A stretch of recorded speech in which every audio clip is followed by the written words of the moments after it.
नमस्कार मित्रों, मैं एक एवरेज प्रैक्टिसिंग हिंदू हूँ। एवरेज प्रैक्टिसिंग का मतलब है कि मैं होली, दिवाली, राखी ये सारे त्यौहार अपने एंटरटेनमेंट के लिए या ट्रेडिशंस के लिए मनाता हूँ। इससे आगे कभी जब ज़रूरत पड़ती है तो मंदिर चला जाता हूँ। और कोई प्रोटोकॉल नहीं है मेरी ज़िंदगी में कि मेरे को ये करना है या ऐसा करना है, या like some code of conduct और like commandments. Everything is random. इसकी अपनी फ्रीडम भी है पर इसके अपने ड्रॉबैक्स भी हैं। फ्रीडम ये है कि मेरे ऊपर कोई एक वो बर्डन नहीं है that I have to do this thing, पर इसका ड्रॉबैक ये है कि there is no unity among Hindus. I would like to be a Hindu because मुझे लगता है कि I am safe within Hindus. तो for that reason I would say I am a Hindu. And I think this was perfectly all right जब तक कि Hinduism was a monopoly religion in this subcontinent, maybe 2000 years back. जब तक even Buddhism and Jainism नहीं आए थे, तब तक Sanatan was the only religion or only way of life, as we say.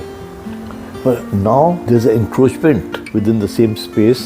Buddhism आ गया, Jainism आ गया, बाद में invading religions आ गए like Islam, ईसाई, Jews, सब तरह के लोग यहाँ आ गए. And now those people have very rigid code of conducts, and their main mission is, because they are in minority, to gather strength by way of numbers. तो वो दूसरों को अपने में मिलाना चाहते हैं. And Hinduism is like, जब भी मेट में वो अकेली लड़की खुली तिजोरी की तरह होती है. Hinduism मेरे हिसाब से इस समय एक खुली तिजोरी के हिसाब से है जिसमें जो चाहे वो निकाल ले. तो इस रिलीजियस कॉम्पिटिटिव एटमॉस्फेयर में Hinduism cannot remain the way ideal Sanatan is. It has to change to circumstances, जो आज के circumstances हैं. और उसके लिए we will have to have a code of conduct, some guidelines, some norms that everybody has to follow to be called a Hindu. Now, आदिकाल से मंदिर was an ecosystem. The whole life revolved around temples, and then temple was the center of gravity.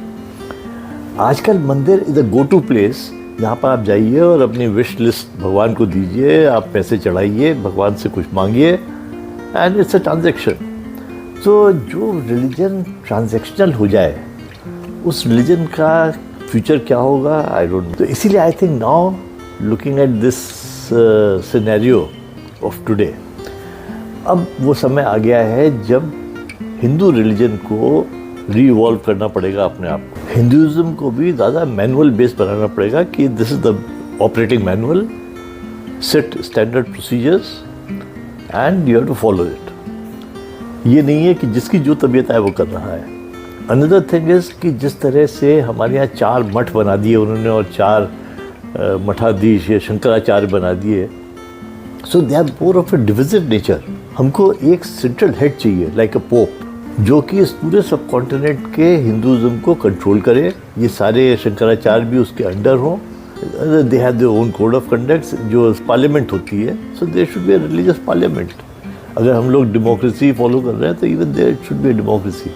अगर हम लोग ये सब नई changes लाएंगे तो I am afraid it's only matter of time जिससे कि पहले कि फिर से हिंदुइज्म डिस्ट्रॉय हो जाएगा. जैसे आफ्टर बुद्धिज़्म एंड जैनिज़्म आया था तो 800 साल Hinduism had vanished, almost vanished, जब तक कि शंकराचार्य ने, आदि शंकराचार्य ने उसको रिवाइव नहीं किया था 8th सेंचुरी में. That might happen again.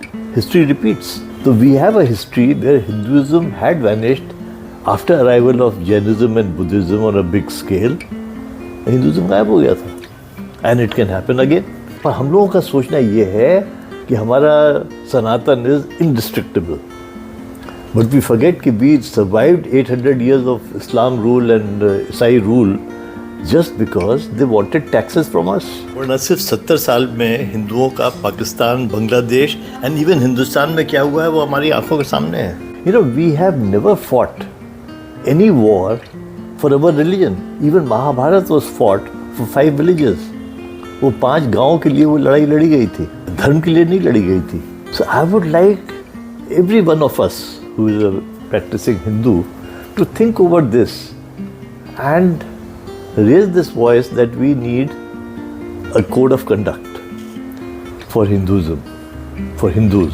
आज जिसकी जहाँ तबीयत आती है वो अपना एक आश्रम खोल के बैठ जाता है, और हमारे देश में पॉपुलेशन इतनी है और जो इतने परेशान है कि उसके भीड़ लग जाती है और वो बाबा बन जाता है, वो अपना एक धर्म चालू कर देता है. And all this gives a very bad name to our dharma and our culture. Anyway, these are some random thoughts on Hinduism. आप लोगों के क्या विचार हैं? I would love to hear that. Please write in comments. Thank you so much for listening. Goodbye.